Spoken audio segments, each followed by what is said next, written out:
As I stated in my mission for 2023 as the SAICE President, together with your support, is to use the infrastructure report card as leverage to target audiences with decision makers responsible for resource and budget allocations for maintenance management, renewal and planning of infrastructure, to reinforce, firstly, how critical it is to utilize our experienced engineering professionals and include them in the decision-making process, the importance of developing and training of our young graduates as part of the long-term improvement of career opportunities in public sector by strengthening in-house capacity and thereby ensuring structured mentorship programs.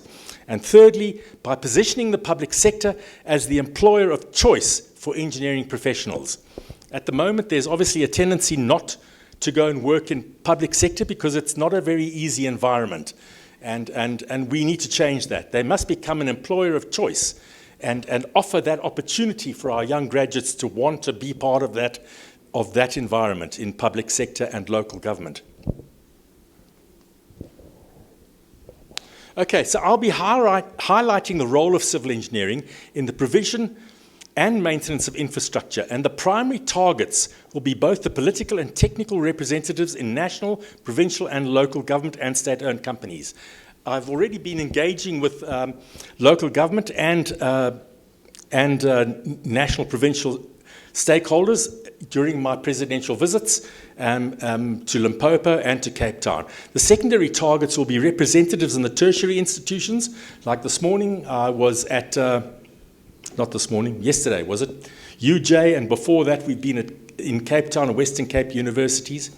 Okay, the broader construction industry, development finance institutions, and also built environment professions. We will make ourselves available, that's SAICE, to the public sector to discuss the findings of this IRC and to engage on the best solutions going forward. This kind of session that we're going to have following on from this, the debate on the way forward for infrastructure, is an example of that kind of initiative. Okay, since 2007, Alison Lawless, the founding director of SAICE PDP, Professional Development and Projects, has studied the profile of engineering expertise in the local government. The trends in engineering capacity are illustrated quite clearly here. You can see what's been changing in the proportion of white and black engineering technicians, technologists and engineers through from 2005 to 2020. The positive point to note is there's been a dramatic increase in the number of black, male and female practitioners employed by local government, and this is something to be commended. South Africa's built environment is arguably one of the sectors in our country that is in most need of transformation. This achievement and transformation was, however, accompanied by a displacement of the older, experienced, professionally registered practitioners. So looking at this again, whoops, wrong button, sorry. Oh God, where am I? There we are. Okay, so you can see what's happened. In 2005, there was a kind of an equal distribution of engineers, technologists and technicians, you know, with a good amount of senior practitioners, but by the time we got to 2020, you can see that there are no seniors left, and there's a huge amount of young technicians and technologists.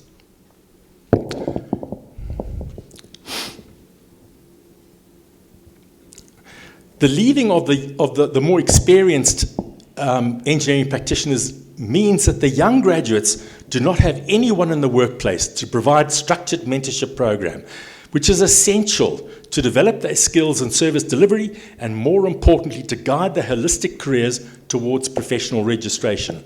I mean, you can see what's going to happen here is that these youngsters have got nobody senior in their local government to report to, and nobody to mentor them and make sure that they are fulfilling the EXA outcomes towards professional registration. Okay, so looking at Alison Lawless again from a numbers and needs update in 2015, they do not become the engineering problem solvers, which is what is required of tomorrow's infrastructure leaders. Okay, so the skills imbalance that I mentioned above refers to the regulation of differing skill sets of engineers, technologists, and technicians. So the Council of Built Environment scope of work for categories of registration regulated by the Engineering Council of South Africa was published in 2020. And basically it states that engineers are the innovative and creative problem solvers focusing on the application of fundamental principles. Technicians, or rather technologists apply engineering principles and techniques to the solution of engineering challenges of varying complexity. And then technicians recommend, control, administer, and implement known technology in an innovative manner. This was eventually followed by the Engineering Council Identification of Work, which was published firstly in 2021, but in fact, with recent discussions with the Engineering Council, the implementation of this IDOW has now been delayed to 2025, when it will be implemented in law, and also the Engineering Professions Act will change accordingly.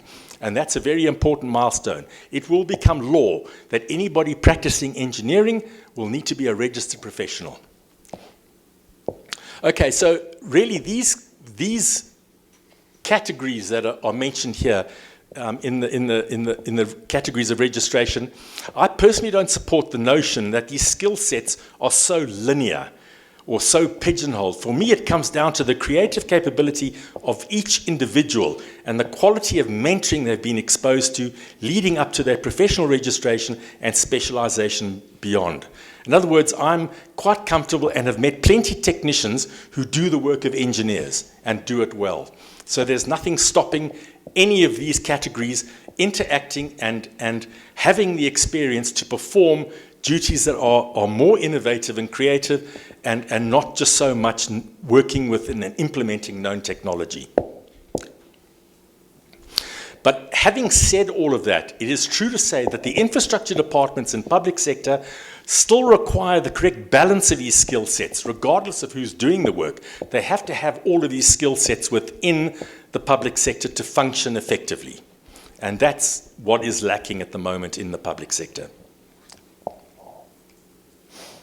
Okay, so the net effect of the skills deficit that I spoke about is inadequate long-term planning is carried out, but rather knee-jerk reactions to demands from the community, inadequate routine maintenance work being scheduled, but rather wait for call-outs, complaints, or invitations to community meetings, and inadequate budgets are planned, but rather accept and make do with whatever budget is allocated to them. So we desperately need to change that perception of relevance and to encourage the engagement of experienced professionals who are able to, firstly, drive the establishment of short and long-term planning and budgeting, 2, manage the development of building control, 3, handle emergencies as well as planned maintenance, 4, to manage designs and contracts and redevelop systems and processes. But most importantly, and I think this is what I keep coming back to, and I spoke to you, Jay, about it as well, and to Wits, these seniors need to be focused on mentoring the young graduates so that they can do all of these things. I mean, that's the whole point. If you've got the seniors to mentor the juniors will become the seniors who will mentor the next generation. It becomes a sustainable engineering core within the public sector. And without that, you know, it cannot succeed and it cannot function.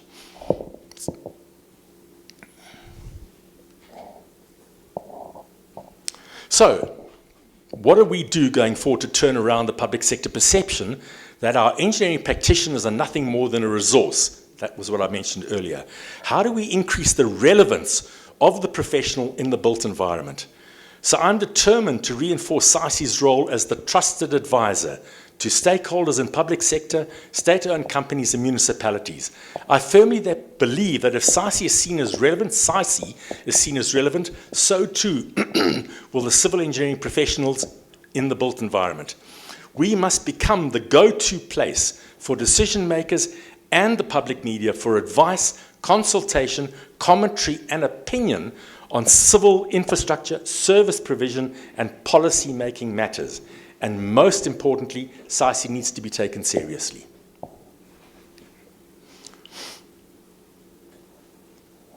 Okay, so this brings me to the infrastructure report card, which was launched in November 2022.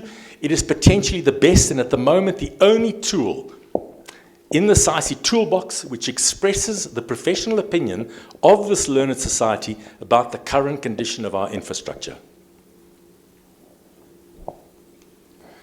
So, a question that you'll be asked, and I've been asked that, is why is SAICE entitled to be the custodian and the author of the IRC? What gives us the right to produce such a document? So actually, the way I feel, and the same with the steering committee that was responsible for the generation of the infrastructure report card, is that we are duty-bound to comment because, one, the society entrusts the provision and care of infrastructure to civil engineers above any other profession or group, and two, on balance, civil engineers are best prepared to holistically advise the nation on priorities, cost-benefit considerations, and innovations in service delivery. SAICE is a not-for-profit learned society with a membership of engineering professionals drawn from every sector of the civil engineering industry, including all sectors of government and the wider economy. It takes instruction and influence from its members and not from sponsors or large corporates or government. So it can be supportive or critical of government as appropriate, but need not be kowtowing, and this gives SAICE enormous credibility. SAICE is uniquely placed through its technical divisions and relationships with other organizations to access the finest minds, experience, and available data to produce a reliable analysis and commentary in the IRCs. And in doing so, the institution can also shine a spotlight on the role of engineering, which is what I'm keep coming back to, and the built environment professions in the provision and maintenance of infrastructure. So SAICE, as I said, must establish itself as a thought leader in all things infrastructure. And we'll do this through the publication of a well-researched and relevant IRC every 5 years. Through the commitment of SAICE to routinely publish deep dive bulletins, participate in active advocacy, publish papers and articles, providing commentary and offering advice on finding solutions. And also through embedding this commitment into the institution's strategy and infrastructure. I can report at this stage that the Executive Board have now approved the formation of a working group for infrastructure, which is made up of the immediate past president, Marianne van der Skuren, myself as the current president, Andrew Clothier as next year's president, and Frederick Slubbert sitting over here as the president in 2025. So the four of us, together with the chair of the Growing Forward Advocacy Group, and also the new CEO who's about to start in SAICE in July this year, that will make up the working group. And they will be charged, or we will be charged, with the responsibility to make sure that there is an IRC to follow and that we do routinely analyze and publish deep dive bulletins and actively participate in advocacy and develop the relationships and create a higher relevance for our institution going forward. So the focus of the IRC is on the current condition of existing infrastructure, together with the impact that that condition has on service delivery, its effect on the quality of life and the economic development of the nation, and the need for adequate maintenance and repair. So highly pertinent to this are the factors that led directly to the infrastructure being in the condition that it is. Also, there is a focus on the trends observed in the condition of the infrastructure, the maintenance expenditure and the availability of skills observed since the first IRC in 2006, right up till the one that we published last year in 2022.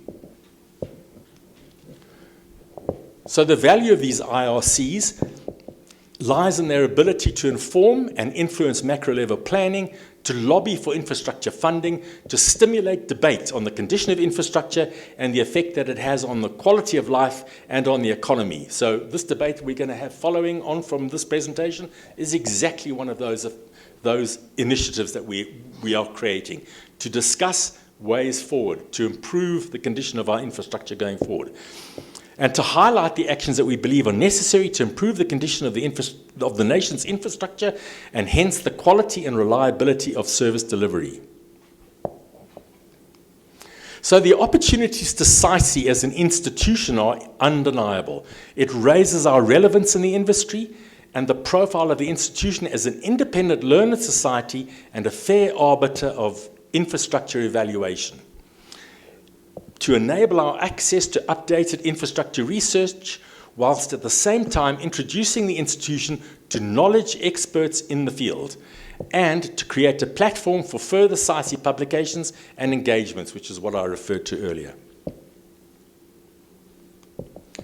So, whilst SAICE has received the lowest rating ever since 2006, actually the economic infrastructure, which is that which makes business activity possible, like bulk transport, communication, and energy supply, remains still in a satisfactory condition, except for Eskom. The energy generation is certainly not in a satisfactory condition, but the other bulk services certainly are. However, the social infrastructure, that which supports basic community needs like drinking water, sanitation, hospitals, schools, and public transport, continues to deteriorate. The most persistent problems are the underfunded public service institutions that lack appropriate technical decision-making skills, which has led to a backlog of planned new infrastructure and maintenance of existing. Poor end-user behavior also impacts on the serviceability of infrastructure through theft of materials and vandalism. Addressing the damage of that poor end-user behavior obviously diverts the limited funds from the planned maintenance budget, so it just creates a worse situation. Okay, the next thing is increasing culture of non-payment of services, cripples the municipality's ability to fund maintenance. And then finally, there are several external factors which are outside the control of the state, namely things like COVID pandemics, climate change, which have also undoubtedly impacted on the condition of infrastructure.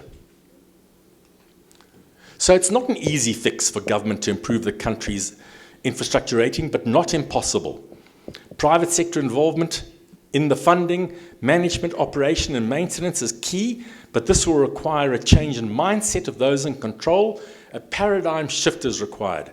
Neither the state nor the current state-owned companies have the capacity to develop, operate, maintain the required infrastructure. There must be a political will to change, which is then driven into the various entities. We need to increase the investment in infrastructure from 13.7% of GDP in 2020 to at least 30% by 2030. We need to reduce underspending of infrastructure budgets by those public service providers who do not have the capacity to plan for infrastructure. We need to introduce revised procurement regulations to minimize the recurring revenue management failures.